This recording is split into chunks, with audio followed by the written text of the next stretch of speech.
हा अनुभव मला माझ्या मित्राच्या आजीने सांगितला आहे. ही घटना साधारण 20 वर्षांपूर्वीची आहे. माझ्या मित्राची आजी न चुकता दरवर्षी पंढरीच्या वारीला जायची. मुक्ताईनगरवरून पैठण, त्यानंतर असे करत करत पंढरपूर हा त्यांचा लांबचा पल्ला असायचा. मलकापूर गावाजवळ वसलेलं मुक्ताईनगर हे त्यांचं मूळ गाव होतं. तेथूनच त्यांची वारी सुरू व्हायची. ही गोष्ट त्या वर्षीची आहे जेव्हा त्यांना एक विचित्र अनुभव वारीच्या दरम्यान आला होता. पण विठुरायानेच त्यांना त्या संकटातून सोडवलं होतं. नेहमीप्रमाणे त्या वारीसाठी आपल्या गावातील काही बायकांसोबत निघाल्या. काही दिवसांचा प्रवास झाला आणि शेवटी ते पैठणमध्ये येऊन पोहोचले. मुक्ताईनगरवरनं जाताना पैठण रस्त्यात लागते. तिथे नाथसागरामध्ये स्नान वगैरे आटोपून मग वारी पुढे निघते. दरवर्षीचा वारीचा हाच दिनक्रम असायचा. त्याचप्रमाणे यावर्षीही वारी तिथे थांबली होती. नाथसागरामध्ये सर्वांनी आंघोळ वगैरे केली.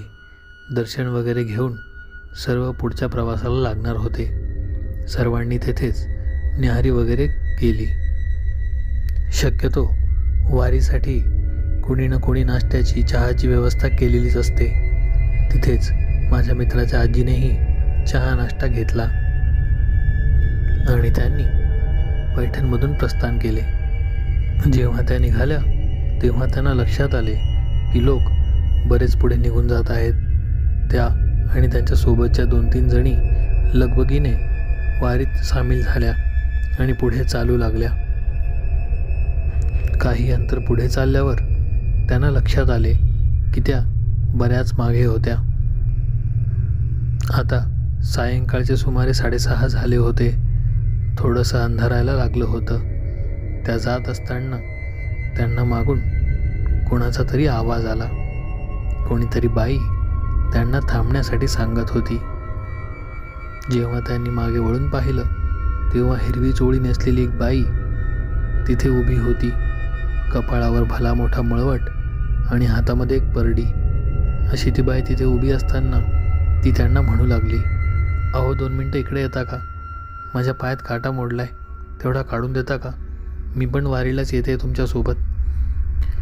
आधी तर माझ्या मित्राच्या आजीला थोडं विचित्र वाटलं, कारण त्या चिंचेच्या झाडाजवळ ती बाई उभी होती आणि त्यातल्या त्यात त्या बाईला संपूर्ण वारीत आतापर्यंत तरी माझ्या मित्राच्या आजीने पाहिलं नव्हतं.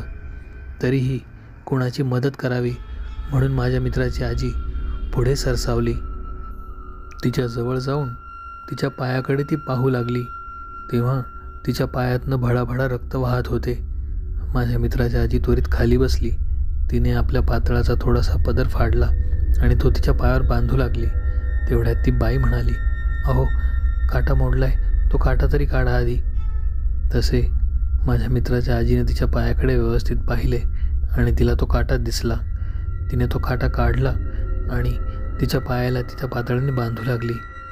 सहज तिचे लक्ष त्या बाईच्या चेहऱ्यावर गेले आणि त्यांच्या काळजाचा ठोकाच चुकला.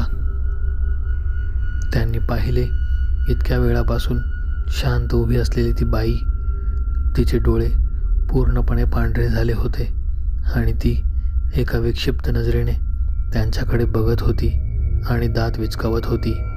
तिचे ते सुळ्यासारखे दात खूपच भयानक दिसत होते. हा सर्व प्रकार सुरू असतानाच मागून एका व्यक्तीचा माझ्या मित्राच्या आजीला आवाज आला, "बाई, काय करता इथे? चला लवकर." आजीने तेव्हा मागे वळून पाहिले तेव्हा तो व्यक्ती पांढरा कुर्ता, पांढरी टोपी, कपाळावर बुक्का आणि पायात कोल्हापुरी चप्पल असा एकूणच त्याचा पेहराव होता. तेवढ्यात आजी म्हणाल्या, "अहो या बाईंना मदत करत होते." "कोणती बाई? तुम्ही सोडून कोणीच नाही आहे तिथे, चला लवकर." असे म्हणतच तो माणूस पुढे निघू लागला. आजीने जेव्हा समोर पाहिले तेव्हा खरंच ती बाई तिथून नाहीशी झाली होती. आजीला समजले की हा काहीतरी विचित्र प्रकार आहे. आजी त्वरत उठली आणि त्या माणसाच्या मागे मागे जाऊ लागली. आता चांगलंच अंधारायला लागलं होतं.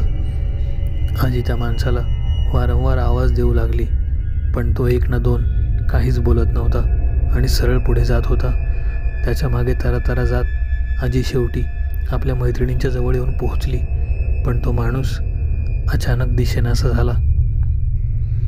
आजीच्या मैत्रिणी आजीला विचारू लागल्या, अहो काय झालं, कुठं गेला होतात तुम्ही, केव्हापासून शोधतोय तुम्हाला.